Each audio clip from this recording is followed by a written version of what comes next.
सामंतवाद दुनिया भर में कायम रहा, पर इस सामंती दुनिया में महान कविता के दो ही केंद्र थे, भारत और ईरान। पूंजीवादी विकास यूरोप के तमाम देशों में हुआ, पर रैफेल, लियोनार्डो दा विंची और माइकल एंजेलो इटली की देन है।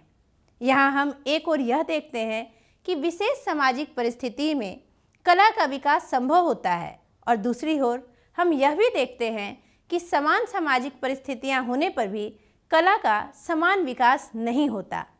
यहाँ हम असाधारण प्रतिभाशाली मनुष्यों को अद्वितीय भूमिका भी देखते हैं। साहित्य के निर्माण में प्रतिभाशाली मनुष्यों की भूमिका निर्णायक है। इसका यह अर्थ नहीं कि ये मनुष्य जो करते हैं वह सब अच्छा ही अच्छा होता है या उनके श्रेष्ठ कृतित्व में दोष नहीं होते। कला का पूर्णतः निर्दोष होना भी एक दोष है। ऐसी कला निर्जीव होती है, इसलिए प्रतिभाशाली मनुष्यों की अद्वितीय उपलब्धियों के बाद कुछ नया और उल्लेखनीय करने की गुंजाइश बनी रहती है। आजकल व्यक्ति पूजा की काफ़ी निंदा की जाती है, किंतु जो लोग सबसे ज़्यादा व्यक्ति पूजा की निंदा करते हैं वे सबसे ज़्यादा व्यक्ति पूजा का प्रचार भी करते हैं। यदि कोई भी साहित्यकार आलोचना से परे नहीं है तो राजनीतिज्ञ यह दावा और भी नहीं कर सकते, इसलिए कि साहित्य के मूल्य राजनीतिक मूल्यों की अपेक्षा अधिक अस्थायी हैं। अंग्रेज कवि टेनिसन ने लैटिन कवि वर्जिल पर एक बड़ी अच्छी कविता लिखी थी। इसमें उन्होंने कहा है कि रोमन साम्राज्य का वैभव समाप्त हो गया, पर वर्जिल के काव्य सागर की ध्वनि तरंगे हमें आज भी सुनाई देती हैं और हृदय को आनंद विह्वल कर देती हैं। कह सकते हैं कि जब ब्रिटिश साम्राज्य का कोई नाम लेवा और पानी देवा न रह जाएगा, तब शेक्सपियर, मिल्टन और शैली विश्व संस्कृति के आकाश में वैसे ही जगमगाते नजर आएंगे जैसे पहले उनका प्रकाश पहले की अपेक्षा करोड़ों नई आंखें देखेंगी।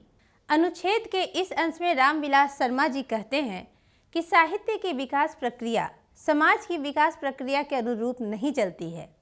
यह आवश्यक नहीं कि सामंतवादी व्यवस्था का स्वरूप यदि पूंजीवादी और पूंजीवादी व्यवस्था का स्वरूप समाजवादी व्यवस्था से कई दृष्टियों में कमतर हो तो इनका साहित्य भी इनसे प्रभावित होगा।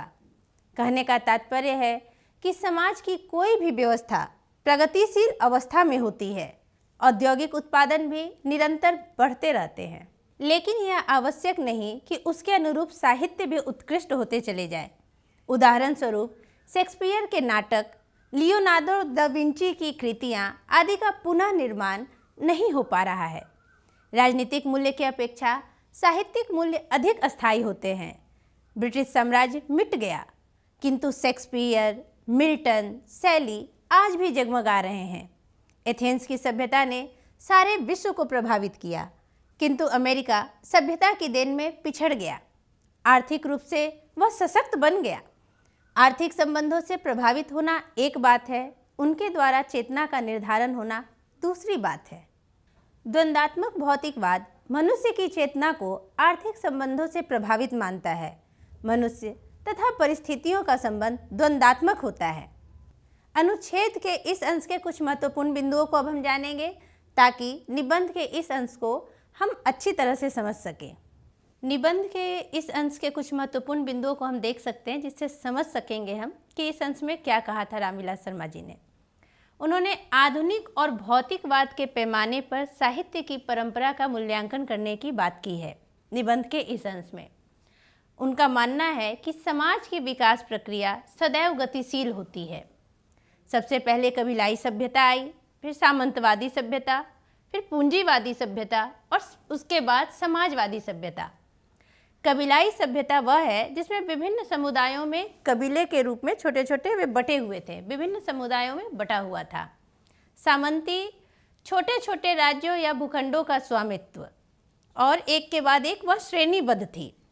पूंजीवादी व्यवस्था की अगर बात करते हैं तो पूंजीपतियों का जहाँ वर्चस्व होता है वह पूंजीवादी व्यवस्था होती है। इसमें एकाधिकार होता है, निजी तौर पर वह लाभ मिलता है। समाजवादी सभ्यता किसी भी संपत्ति पर एक व्यक्ति का अधिकार न होकर सारे समाज का अधिकार होना।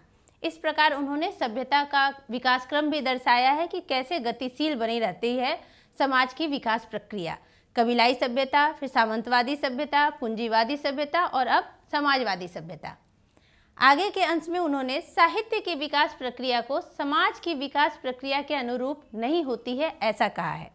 उनका मानना है कि समाज की विकास प्रक्रिया जिस अनुरूप होती है उस अनुरूप आवश्यक नहीं है कि साहित्य का विकास भी हो। आगे निबंध के अंश में उन्होंने कहा था कि द्वंद्वात्मक भौतिकवाद, तो द्वंद्वात्मक भौतिकवाद की उन्होंने चर्चा की है। द्वंद्व यानी किसी भी चीज़ का द्वंद्व, ये दुनिया से उनका मानना था कि ये दुनिया द्वंद्व से चलती है। रामविलास शर्मा चूँकि मार्क्सवादी आलोचक हैं और यह मार्क्स का सिद्धांत है, द्वंद्वात्मक भौतिकवाद मार्क्स का सिद्धांत है। वे कहते हैं कि ये दुनिया द्वंद्व से चलती है, सभी चीज़ों में द्वंद्व होता है, जीवन, समाज, साहित्य, संस्कृति, सब में द्वंद्व। आगे देखिए, समाजवादी हो या पूंजीवादियों के बीच का संघर्ष, यानी कि द्वंद्व से ये पूरी दुनिया द्वंद्व से चलती है। आगे वह साहित्य की बात करते हैं कि साहित्य, कैसा साहित्य, जो स्वाधीन चेतना का प्रतिफलन हो, वैसा साहित्य ही समाज के लिए हितकर है। स्वाधीन चेतना का प्रतिफलन साहित्य है। सभ्यताएं मिट जाती हैं, साहित्य बना रहता है। इस बात को उन्होंने कई उदाहरणों से समझाया है, जैसे शेक्सपियर के संबंध में कहा है उन्होंने, मिल्टन के संबंध में कहा है, वर्जिल के संबंध में कहा है, कई उदाहरण दिए हैं कि सभ्यताएं मिट जाती हैं लेकिन साहित्य बना रहता है। निबंध के इन अंशों को हमने कुछ इन महत्वपूर्ण बिंदुओं से समझा। आगे अब हम देखेंगे कि रामविलास शर्मा जी क्या कहते हैं। साहित्य के विकास में प्रतिभाशाली मनुष्यों की तरह जन समुदायों और जातियों की विशेष भूमिका होती है। इसे कौन नहीं जानता कि यूरोप के सांस्कृतिक विकास में जो भूमिका प्राचीन यूनानियों की है वह अन्य किसी जाति की नहीं है। जन समुदाय जब एक व्यवस्था से दूसरी व्यवस्था में प्रवेश करते हैं तब उनकी अस्मिता नष्ट नहीं हो जाती। प्राचीन यूनान अनेक गण समाजों में बटा हुआ था। आधुनिक यूनान एक राष्ट्र है। यह आधुनिक यूनान अपने प्राचीन संस्कृति से अपनी एकात्मकता स्वीकार करता है या नहीं। 19वीं सदी में शैली और बायरन ने अपने स्वाधीनता के लिए लड़ने वाले यूनानियों को ऐसी एकात्मकता पहचानने में बड़ा परिश्रम किया। भारतीय स्वाधीनता आंदोलन के दौरान इस देश ने इसी तरह अपनी एकात्मकता पहचानी। इतिहास का प्रवाह ऐसा है ही कि वह विच्छिन्न है और अविच्छिन्न भी। मानव समाज बदलता है और अपनी पुरानी अस्मिता कायम रखता है।